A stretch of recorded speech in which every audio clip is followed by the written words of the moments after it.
Did you know that 70% of small businesses that receive mentoring survive more than 5 years? That's double the survival rate compared to those that don't. I've seen it and experienced it myself. Mentorship is an absolute game changer. And if you're a young boss without a mentor, you're falling behind. It's as simple as that. This week, we're going to get you the perfect mentor. Let's dive in. You're smart, you're motivated, you want to do something big. You're on the verge of being a young boss, and we're going to help you get there. I'm your host, Isabelle Guarino, and welcome to the Young Boss Podcast, where youth is your power. People ask me all the time, Isabelle, how do I choose the right mentor? I'm being cold called, cold DM'd on LinkedIn by coaches or DM'd on Instagram. And how do I know who's legit? Who can actually help me? Guys, it's a problem that there are so many Maserati mentors or Lamborghini gurus who will promise you the world. They will promise to take you from $2,000 a month to $20,000 in just 30 days. And if you dislike them as much as I do, and I'm in the education business, these people, they make me look bad, right? Don't let those guys steer you away from mentorship, because finding the right mentor or joining the right mentorship program is absolutely game changing. Just ask our friend Patty from Las Guides Cafe. And you can ask the 55% of small businesses who received mentorship who reported that mentoring significantly helped their businesses grow, as reported by Sage. 93% of small to medium-sized business owners acknowledge that mentoring can help them succeed. But guys, listen, only 29% of small, medium-sized businesses are being mentored. Only 29%, less than a third of businesses. Nobody is taking advantage of it. So how do you get ahead of everyone else? You do what they're not willing to do. In this case, get mentored now. So what do I tell my friends who are looking for a mentor or a coach or wanting to level up? Look for someone who has both long-term and recent experience doing what you want to be doing, not just someone who did it back in the 90s, okay? That's not going to work. It's a different world now. You need to follow and listen to people who have experience doing exactly what you're looking to do during the same time frame with the same stipulations. But this person also has to have experience and repeated success. Just because someone's done something one time doesn't mean that they can replicate it or that it wasn't just luck, circumstantial, or situational. You need proof that they can repeatedly do what they say they can do. Treat this like a new hire, because it is. Do your due diligence, research them, find reviews, and connect with their past clients. This is an important decision you're making, one that's going to affect your trajectory and your bank account. It is so important for you to find the right mentor, because if you don't, you could be wasting a lot of time, energy, money, resources pouring into someone who actually is just leading you astray or who doesn't really know what they're doing. Being a coach is kind of like a hot topic these days. Being a mentor is a hot topic. Everybody wants to help guide someone else and lead someone else, and we see them pop up on Instagram every day. But when I'm looking at someone's Instagram who has 100,000 followers and all of their videos get 100 views, yeah, I'm probably not going to trust them. And we all want to work with people we know, like, and trust. But let's be real, I know and like people who I don't trust. And I'm never going to work with anyone unless I trust them. We just spoke with Sofia Bosch, a 17-year-old land flipper, and she has a land flipping coach to help her through her journey. She didn't hire some random business coach. She niched down her coach to the same exact niche as the one she wants to find success in. And that's how you do it. If you hire a generic coach who's never worn your shoes or hiked your trails, how can you expect them to provide any type of value that's really going to change your business? I think it would be unfair to have expectations such as that if that were the case. Each industry is so specific these days, and you can have other mentors or figures in your network that are business owners, but if you want to successfully own and operate a car dealership, your top mentor should be someone who's currently running a successful car dealership.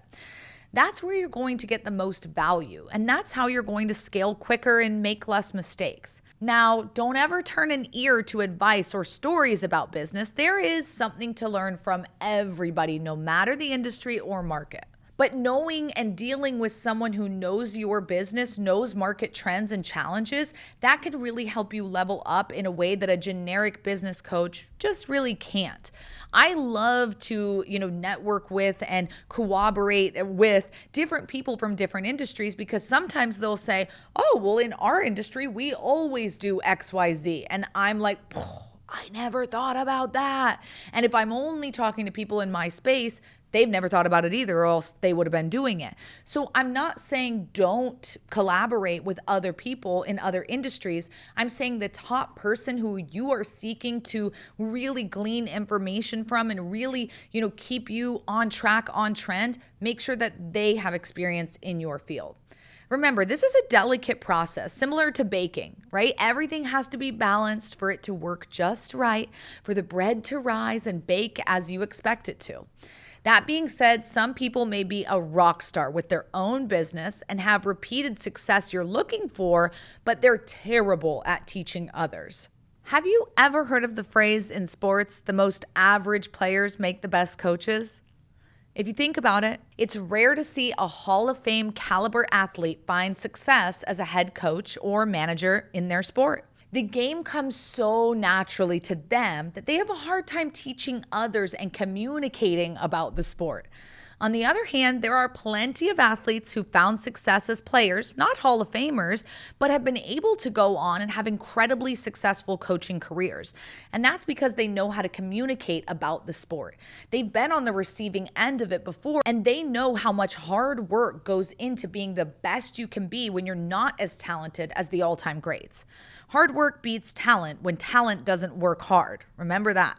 There is no difference in the business coaching world, right? Find somebody who's had success in business and coaching. Even if that means that they aren't the biggest or best or sexiest in the industry, success can be measured in a variety of ways. Obviously, when you're vetting out a coach, you want to hear about their past experience and what they've been doing. But you also want to double check and talk to other people that they've mentored. You want to see a slew of people in different, spaces, whether it's different states or different levels of business that they've helped along the way. It's really tough for me when I see a coach who has only mentored people in one specific city, and then they're saying, well, I can get you over here and I can help you out over here. Well, do you have experience in this city? Or you're only dealing with a coach who deals with people who already have $1 million to spend on marketing and you don't have that budget. How can you mentor me at this level? So locations, level, experience, all of those things are things that you want to look out for. Are they only coaching people who are already nurses how to become Botox injectors, or are they coaching people who have zero experience? You want the whole plethora. And if the mentor you're looking at has very limited client experience or very limited testimonials, that is kind of a red flag. You want to find somebody who has experience in all markets, in all, levels of experience and income and all of these different things to help take you to that next level. Hey everyone, I want to share something that has truly changed my charging game. It's the 360 electrical. When I got this cord, oh my goodness, you guys, I'm always in need of a quick charge, whether I'm on the go in the car or at the airport. I want to be able to plug it in and 15 minutes later be on full battery, and that's exactly what this has done for me. It delivers 240 watts of ultra fast charging, so you're back to full battery in no time. It is perfect for those last-minute travel emergencies. It's got a super long cord and it doesn't fray. It keeps everything nice and tidy, super easy to travel with, take with you on the road. So if you want to grab yours today, head to 360electrical.com and use promo code YoungBoss for 20% off your order. Now, back to the show. Let's talk about some of the most important qualities to keep top of mind when searching for the perfect mentor. First, look for compatibility. Find someone you actually like working with, whose life aligns with what you envision for yourself. Remember, a mentor shapes you into a version of themselves. Do you want to be a mini-me of them? I think about that one long and hard. This is where a lot of people get tripped up in the nice car situation. They see a mentor with a Lamborghini and they say, oh, I want that lifestyle. They see a mentor who takes a 2-month-long vacation to Europe and they say, I want that freedom. Okay, great. Now, what are they doing on Monday through Friday? What does their actual day-to-day look like? Because that Lamborghini could have been rented. We don't know. That Lamborghini could be something else. That 2-month vacation, they could have been sitting in the hotel room the entire time slaving away at their business. We want to know what their life is like beyond social media. Don't be swayed by what they promote online. Focus on their real day-to-day life. And how do you feel about the relationships that they have? Their work-life balance, their travel schedule, their income and budgets. And if what you see is desirable to you, then go for it. If you see the realities of their life and think, hell no, then do as Forrest Gump did and run. I think a big red flag to look out for when choosing a mentor is someone who's not willing to show you their actual day-to-day, someone who is only willing to show you the highlights of their life.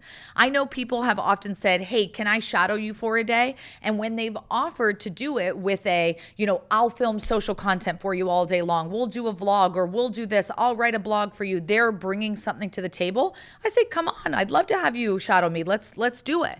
And when they do it, they get to see that a lot of my days is spent in meetings. I'm not just highlighting what's going on and saying, oh, let's take an easy day and we'll go for a walk and get coffee and do this and do that. They're going to see my real life. And this is important for them to see so that they know what it looks like on a day-to-day to be in my business and do what I do.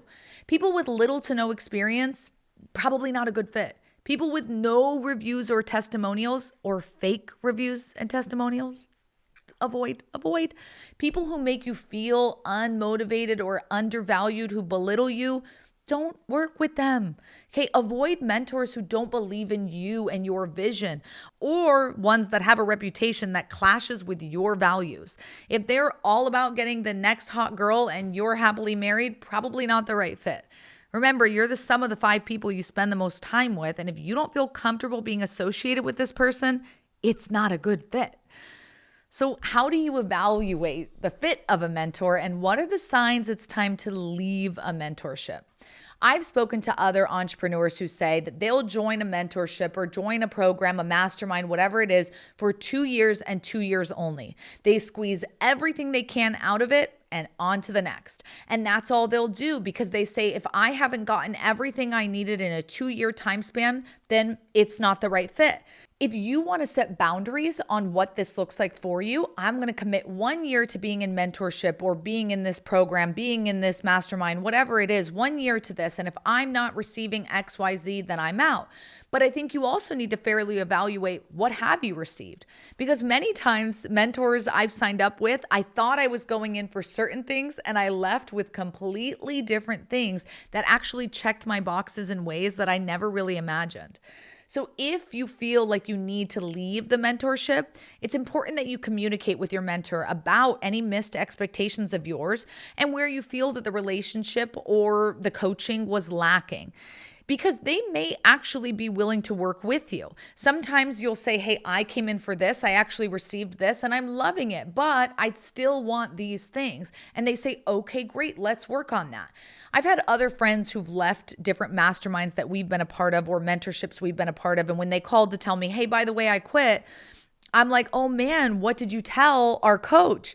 And they're like, oh, I just told him I'm moving on to another mastermind. But really, I'm upset about this. And I'm like, you need to tell him that, because maybe he would have said, oh my God, I'm so sorry. That's not what we offer here. And you're right. You should go move on somewhere else.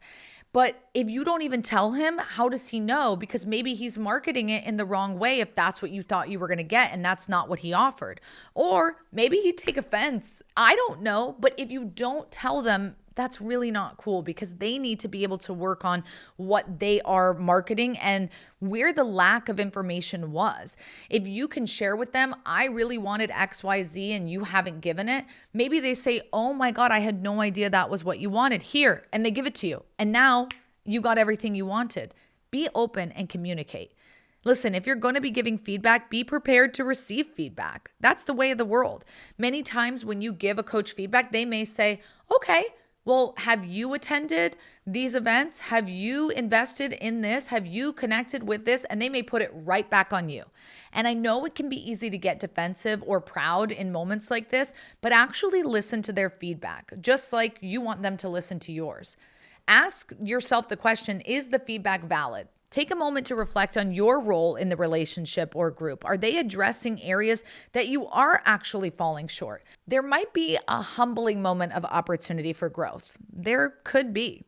You owe it to them and yourself to at least consider that. At the same time, they could be dismissing your concerns and being a total jerk during this conversation. So what are you going to do? What should you do? Trust your instincts. Go with your gut.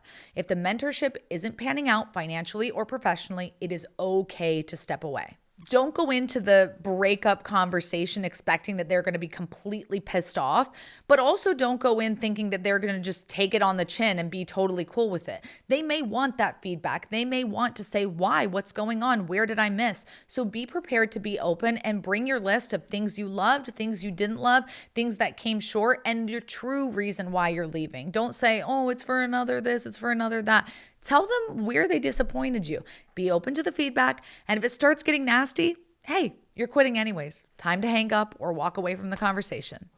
Whether you're taking your first steps in business or taking a business to the next level, a mentorship can make all the difference. But finding the right one requires careful thought, some digging, and a healthy dose of intuition. Don't settle for someone who doesn't resonate with your journey. Investigate, trust your gut, and remember it's okay to move on if it's not the right fit. Because ultimately, membership is more than just advice. It's about finding the right person to champion your growth. We recently started a consulting component to the Young Boss brand. And if you'd like to jump on a 90-minute conversation with me to talk about your next steps and see if mentorship is the right fit for you, check it out. The link will be in the show notes below. Thanks for listening to another episode of Young Boss with your host, Isabelle Guarino. Be sure to like, share, and follow on Instagram and TikTok, and subscribe on Spotify and YouTube for weekly episodes. And remember, youth is your power.